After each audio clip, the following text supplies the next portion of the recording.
al debatir en la permanente sobre los resultados del Coneval y la disminución de la pobreza, el senador del narcopri y palero de Alito, Mario Zamora Gastelum, consideró fantoche, demagogo, visiblemente ardido y resignado que México está por encima de cualquier partido y cualquier ideología, al tiempo que aseguró que se cambió la manera de medir la pobreza y no solo se hizo considerando el ingreso, gracias al nefasto MID, sino que además se vinculó con el tema de los derechos sociales, espetando que el ingreso se ha incrementado, pero no se ha incrementado el poder adquisitivo, tratando de colgarle el principio del milagro al narcopresidente Peña Nieto, tratando de manchar también la estrategia de AMLO, usando la misma manipulación de datos en servicios de salud del Coneval.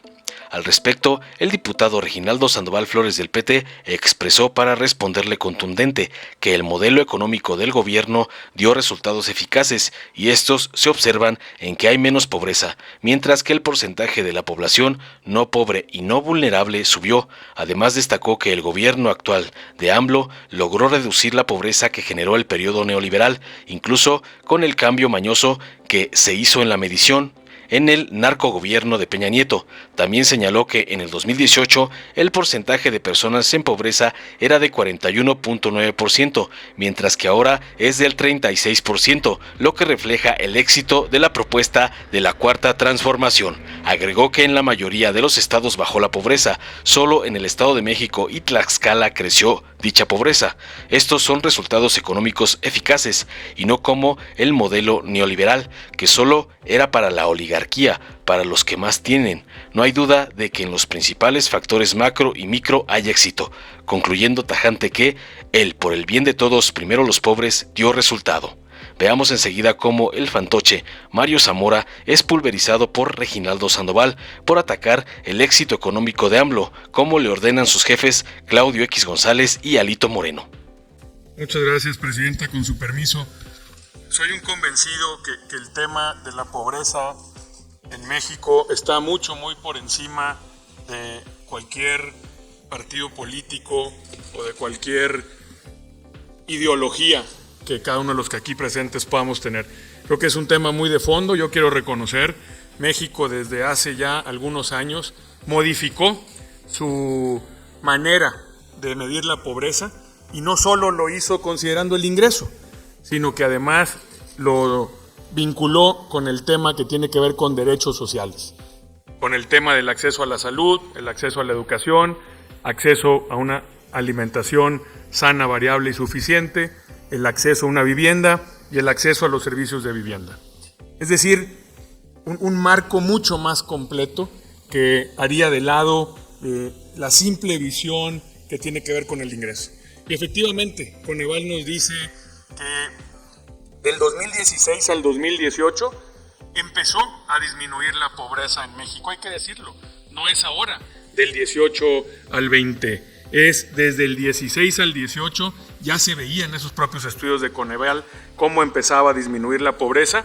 Y hoy nos dice que la pobreza con respecto al ingreso ha disminuido. Es decir, el ingreso ha incrementado en México en términos generales, pero no necesariamente la pobreza y no necesariamente ha mejorado el poder adquisitivo. Es impresionante ver, y lo dicen los estudiosos, que dos de los pilares fundamentales para sacar a la gente de la pobreza es el que cada vez puedan tener estos derechos sociales que en México se consideran. Dos de ellos, los más importantes, es la educación, porque está comprobado que la educación te genera la posibilidad de movilidad social, y la salud. Quien no tiene acceso a la salud difícilmente pueda dejar una condición de pobreza independientemente de los ingresos con los que cuente. Y Coneval nos dice que aumentó en 30 millones de personas en México quienes hoy no tienen acceso a la salud. No habría nada que celebrar solo con ese comentario. También, curiosamente, nos dice Coneval que la pobreza extrema, que es considerada quien está debajo del índice de ingreso, pero que además no tiene al menos 3 de estos 6 derechos sociales, es considerado pobre extremo, incrementó. O sea, a los pobres de los pobres les ha ido peor. Entonces, yo creo que es bueno reconocer los esfuerzos y lo que se está haciendo, pero no quedarnos en la superficialidad. Es interesante ver que se traigan gráficas, números, siempre son importantes, pero ya lo decía un gran premio Nobel de Economía, que la estadística es como el bikini. Enseña lo que se quiere enseñar, pero nunca lo más importante. Yo le haría una pregunta muy sencilla a la gente que nos ve, Yo le haría la pregunta: ¿hoy estás mejor? ¿Hoy tienes mejores condiciones de vida en tu familia, en tu casa, en tu comunidad y en tu entorno? Ahí radica la verdadera respuesta. Insisto, más allá de cualquier ideología, de cualquier partido político, de cualquier visión, dejemos a un lado la politiquería. Nos falta muchísimo por hacer. México merece comprometerse a desaparecer la pobreza extrema. México merece comprometerse a todos los días a hacer políticas públicas y a poner el ejemplo para que cada vez haya menos pobres y cada vez los derechos sociales se cumplan en las familias mexicanas. Con su permiso, Presidenta, ya casi se fueron todos los interlocutores de la oposición, pero para que sepa el pueblo mexicano que cobran dieta pero no trabajan mucho. Miren, se nos fue el senador Zamora, pero quería explicarle por qué decía él esas cifras. A José Antonio Meade, que fue secretario de Desarrollo Social y también de Hacienda, con él se cambió la metodología de la medición de la pobreza y por eso decía que disminuyeron 2 millones. Eso fue falso, lo que cambió fue la metodología. Incluso les recuerdo que el reportero de The Guardian, David Agren, quien resaltó que el gobierno de Peña, en su afán de maquillar la realidad de México, cambió la forma en que se mide la pobreza. Esa fue la realidad. Luego, ¿qué estamos haciendo ahora aquí en este debate? Con toda precisión les decimos, resultó viable por el bien de todos, primero los pobres. Son dos visiones de país totalmente diferentes. En el modelo neoliberal, los presidentes de la República eran floreros o representantes de la oligarquía. Por eso se generó tal desigualdad. Ustedes recuerden que un debate que tuvimos acá con el senador Marín, que le decíamos que cuando llegó el modelo neoliberal, llegó con la oferta de acabar con 13 millones de mexicanos en pobreza, 1982. ¿Y cuántos millones de mexicanos dejó el modelo neoliberal? Más de 50. Y ahora la realidad nos dice, por el estudio científico del Coneval, que para eso se creó, que bajó la pobreza. Pues no hay duda de que bajó la pobreza. ¿Por qué? Por varios factores. Primero, el factor más fuerte que disminuyó la pobreza es el de ingresos, y eso es por salarios.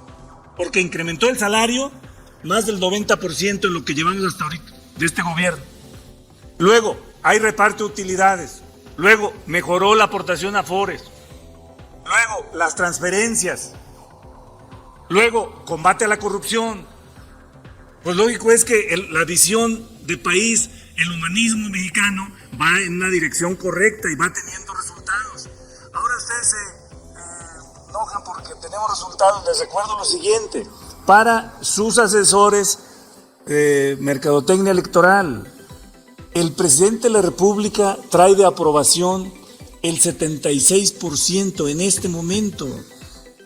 Si ustedes siguen atacando al presidente, pues siguen perdiendo, porque es el presidente más congruente, más honesto, más transparente, que diario da la cara al país.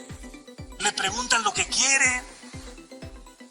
Y eso tampoco les parece. Pues son todos estos resultados. Por eso va bien el tema del humanismo mexicano, sin ninguna duda. Y el nuevo sistema educativo que está planteado, pues también va para adelante. Y les avisamos de una vez para que le informen a su gobernadora de Chihuahua y Aguascalientes y Guanajuato y Jalisco y todos. Si no entregan los libros de texto, nosotros vamos a organizar para entregarlos, para que ningún niño se quede sin la oportunidad de tener sus libros, para que les quede clarito y que no nos van a vencer en esa lógica, porque tenemos la razón, tenemos la ley de nuestro lado, la ética, los principios y la 4T va a fondo. Les vamos a ganar la presidencia de la República y las 2/3 partes en las 2 cámaras de diputados en la elección del 24, sin ninguna duda. Muchas gracias. Dale en me gusta, suscríbete, activa la campanita y compártelo para que más gente lo vea.